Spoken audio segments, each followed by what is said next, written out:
अस्सलाम वालेकुम स्टूडेंट्स, उम्मीद है आप सब खैरियत से होंगे। Welcome to my channel. आज के इस वीडियो लेक्चर में हमें डिस्कस करना है इंजेक्टिव फंक्शन के बारे में।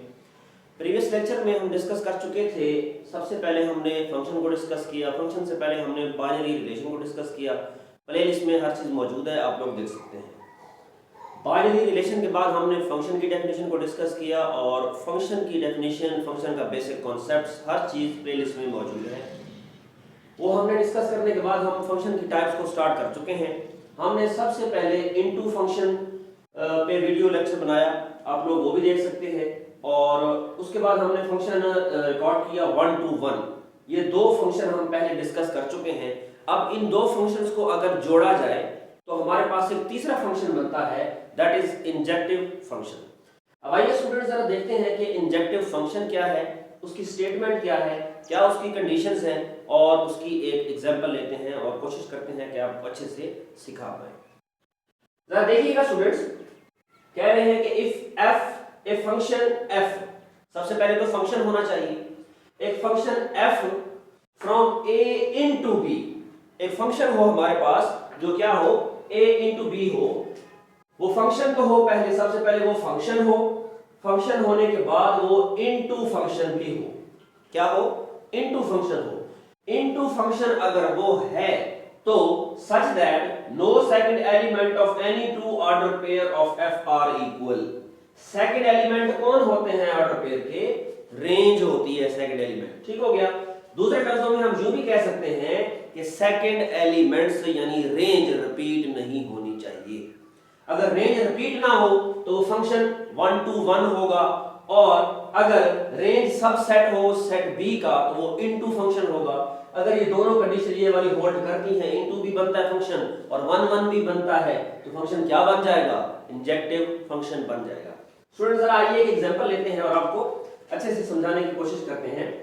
फॉर एग्जांपल ए हमारे पास एक सेट है 2 और 3, बी हमारे पास एक सेट है A B C। हम इस सेट को जरा मल्टीप्लाई करते हैं और देखते हैं कि हमारे पास क्या रिजल्ट आता है। जब a मल्टीप्लाई हम b करेंगे तो a जब मल्टीप्लाई होगा सेट b से तो 2 मल्टीप्लाई होगा पहले सब से, तो 2 जब a से मल्टीप्लाई होगा तो 2 a, 2 b से मल्टीप्लाई होगा तो 2 b, 2 c से मल्टीप्लाई होगा तो 2 c, 3 मल्टीप्लाई होगा फिर सब से, 3 a से मल्टीप्लाई होगा 3 a, 3 b और 3 c। तो स्टूडेंट्स ये है हमारे पास a क्रॉस b करने से हमारे पास एक रिजल्ट आया जो कि है 2a, 2b, 2c, 3a, 3b और 3c। अब स्टूडेंट्स इस सारे a क्रॉस b में से हम एक रिलेशन ले लेते हैं। Take any relation, take any relation f, कहां से? From a cross b। a cross b से मैं कोई रिलेशन f उठा लेता हूं। a क्रॉस b में से मैं कोई रिलेशन f उठा लेता हूं और हम देखते हैं कि क्या चीज है ये। एक f में रिलेशन इसमें से लेता हूं, क्या ले रहा हूं? 2a ले लेते हैं और 3b ले लेते हैं। 2a और 3b। जी स्टूडेंट्स, अब इस f को हमने चेक करना है, आया कि ये फंक्शन है। सबसे पहले हमने फंक्शन चेक करना है, फिर इनटू चेक करना है, फिर 1 to 1 चेक करना है। और अगर ये सारी कंडीशन होल्ड कर गई तो फंक्शन क्या होगा? इंजेक्टिव फंक्शन होगा। सबसे पहले इंजेक्टिव की तरफ जाने से पहले फंक्शन चेक करना होगा कि ये फंक्शन है। तो फंक्शन की दो कंडीशन है स्टूडेंट्स, क्या? कि डोमेन ऑफ f बराबर होना चाहिए सेट A के।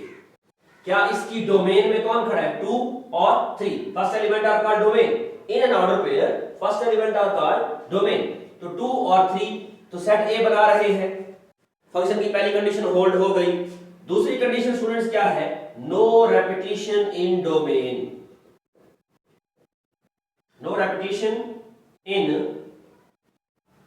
Domain of f। f की डोमेन में रेपिटेशन नहीं होनी चाहिए भाई, कोई रिपीट नहीं हो रहा, वो 2 है वो 3 है, कोई रेपिटेशन नहीं हो रही। इट मींस दैट कि ये जो दो कंडीशन मेरे पास बनी, ये वाली दो कंडीशंस, ये किसकी कंडीशंस हैं? फंक्शन की। इट मींस दैट कि फंक्शन तो ये हो गया, फंक्शन तो बन गया। अब अगली बात वो क्या है कि क्या इनटू फंक्शन भी है? अब इनटू फंक्शन की क्या कंडीशन थी स्टूडेंट्स? जिन लोगों ने प्रीवियस वीडियो देखी है, इनटू फंक्शन उन्होंने देखा है, वीडियो लेक्चर अटेंड किया है, और 1 to 1 फंक्शन जिन लोगों ने अटेंड किया है उन लोगों को ये चीज अच्छे से समझ आएगी। फिर भी मैं कोशिश करता हूं।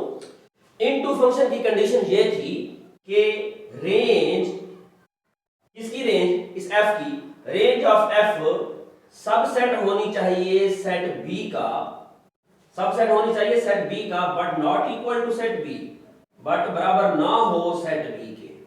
तो जरा हम देखते हैं, इसकी रेंज में तो दो एलिमेंट खड़े हैं, एक a है एक b है, और a b क्या सबसेट नहीं है सेट b का? बिल्कुल है। ये a b है, वहां a b नहीं है, बिल्कुल है। तो क्या रेंज सेट उसके बराबर तो नहीं है? नहीं, बराबर भी नहीं है। तो a b सबसेट है सेट b का। इट मींस दैट ये कंडीशन किसकी हो गई? ये कंडीशन हो गई इनटू फंक्शन की। तो फंक्शन था, इनटू भी हो गया। अब 1 1 की बात है जी।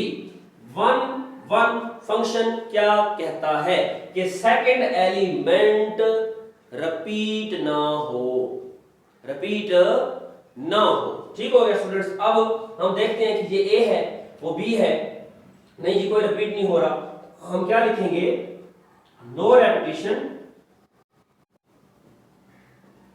No repetition in second element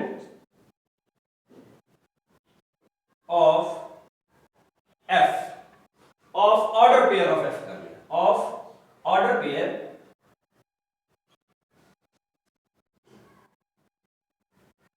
of f के f के ऑर्डर पेयर में कोई सेकंड एलिमेंट रिपीट नहीं हो रहा।